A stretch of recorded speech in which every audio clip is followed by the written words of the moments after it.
तेजी देखने को मिल रही है। किरण यादव साहब मेरे साथ जुड़े हैं। किरण जी नमस्कार, स्वागत है आपका। सबसे पहले तो स्टॉक स्पेसिफिक व्यू से पहले इंडेक्स पे बताएं, एक रेंज में कैसे प्ले करें इस मार्केट्स को? क्या कुछ डेरिवेटिव्स के जरिए पोजीशन बना सकते हैं या फिर किसी डिप का इंतजार कर रहे हैं? आपकी पोजीशंस क्या है निफ्टी पे, ये बताएं।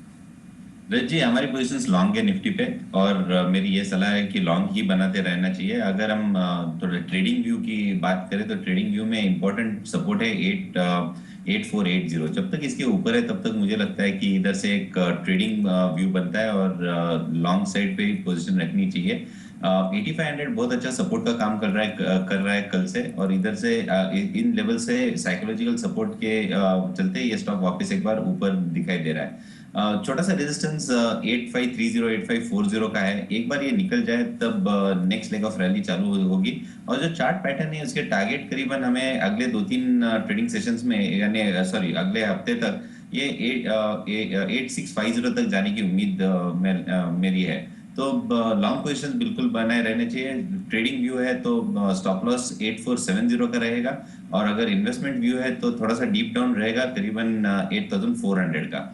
तो लॉन्ग पोजीशंस के में ही रणनीति रखनी चाहिए, बाय एंड डिप्स वाली रणनीति होनी चाहिए। राइट, अब ये स्टॉक बताएं प्रिकोल को कैसे ट्रेड किया जाए। देखिए नतीजों से पहले चल पड़ा, इंस्टीट्यूशंस के रडार पर है, लेकिन जब सबसे उच्चतम स्तर पे हो स्टॉक तो कहीं ना कहीं ओवरहीटेड भी होता है। ऐसे स्टॉक को प्ले कैसे करना चाहिए? किसी डिप का इंतजार करें? कहां तक का मैक्सिमम डिप आ सकता है जहां पर प्रिकोल को एक्यूमुलेट करने की सलाह होगी सर आपकी? या फिर इस स्टॉक की व्यू क्या है, खरीदें कि ना खरीदें इस स्तरों पर, ये बताएं पहले तो। रजत जी, पहले तो बात खरीदनी चाहिए। पहला ब्रेकआउट करीबन 60 रुपए के करीब आया था जब हमने बाय का रिकमेंडेशन दिया था। उसके बाद सीधा 85 तक गया, एक अच्छा कंसोलिडेशन किया है और वापस एक बार आज ब्रेकआउट देता हुआ नजर आ रहा है। ये स्टॉक नीचे आने की उम्मीद बहुत ही कम है जिस तरीके के वॉल्यूम्स के साथ ये स्टॉक ऊपर जा रहा है। तो 1-2 रुपए के लिए रुकना नहीं चाहिए, मेरे ख्याल से इमीडिएटली बाय कर देना चाहिए। स्टॉप लॉस रहेगा 88 का, और मेरे ख्याल से ये अगले 15-20 दिनों में इजीली 125-130 के टारगेट देखने को मिल जाने चाहिए प्रीकॉल में। ऐसा एक और स्टॉक है केमफैब एल्कलीज। अगर आप ट्रैक करते हो तो चार्ट स्ट्रक्चर ये बता रहा है कि पिछले 5 दिनों से कोई रिवर्सल आ ही नहीं रहा, कोई भी डिप आ रही तो ट्रेडर्स उसको एक्यूमुलेट कर रहे हैं। केमफैब एल्कलीज पे आपकी राय? जनरली केमिकल स्टॉक्स बहुत ही अच्छे दिखाई दे रहे हैं और ये उसी क्षेत्र का स्टॉक है, तो मेरा मानना है कि इधर भी एक बहुत अच्छी ट्रेडिंग मूव आपको मिलनी चाहिए।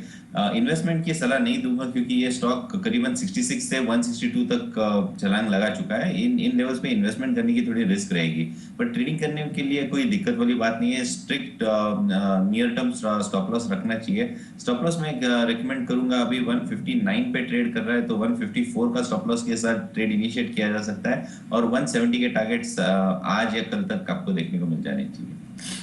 ऑन मोबाइल ग्लोबल पे क्या करना चाहिए सर? फिलहाल 121 के लेवल पे ट्रेड कर रहा है, क्या यहाँ से तेजी भी और लगती है स्टॉक पे आती हुई? हाँ, जिस तरीके के आज के वॉल्यूम्स है, बहुत स्ट्रॉन्ग वॉल्यूम्स है। आज 116 से 122 करीबन 15-20 मिनट में चला गया है और बहुत अच्छे वॉल्यूम्स के साथ गया है। तो मेरा मानना है कि ये कंटिन्यूएशन पैटर्न है जो कि हमने पिछले हफ्ते देखा था, जिस तरीके वॉल्यूम्स और प्राइस मूव हुए। तो मेरा मानना है ये स्टॉक करीबन 130-135 तक जाने की उम्मीद है, तो ये भी लॉन्ग करके चल सकते हैं। 118 का स्टॉप लॉस लगाना चाहिए। साथ ही साथ नवीन फ्लोरीन पे क्या करना चाहिए? देखिए आज फिर से जो केमिकल रिलेटेड स्टॉक्स है, नवीन फ्लोरीन, केमफैब एल्कलीज, इन स्टॉक्स पे अच्छी खासी तेजी देखने को मिल रही है। नवीन फ्लोरीन जिस तरीके से चला है, वॉल्यूम्स आमतौर पे कम होते हैं, लेकिन स्टॉक पे टेक्निकल पर्सपेक्टिव, एक चार्ट स्ट्रक्चर देख के क्या लगता है, ये स्टॉक क्या भी और अप्रिशिएट हो सकता है?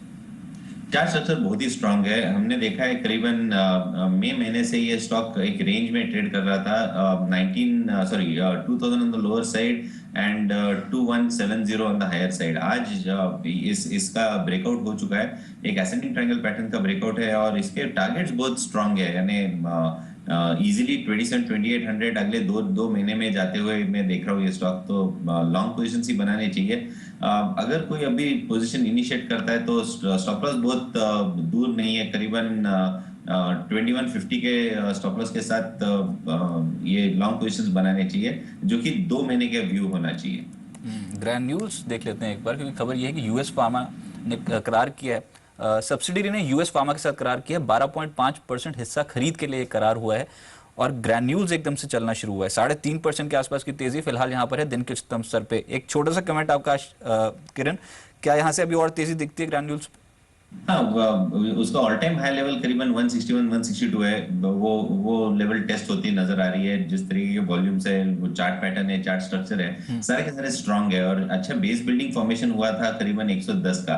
तो 160 के टारगेट्स आने चाहिए अगले 2-3 ट्रेडिंग सेशंस में।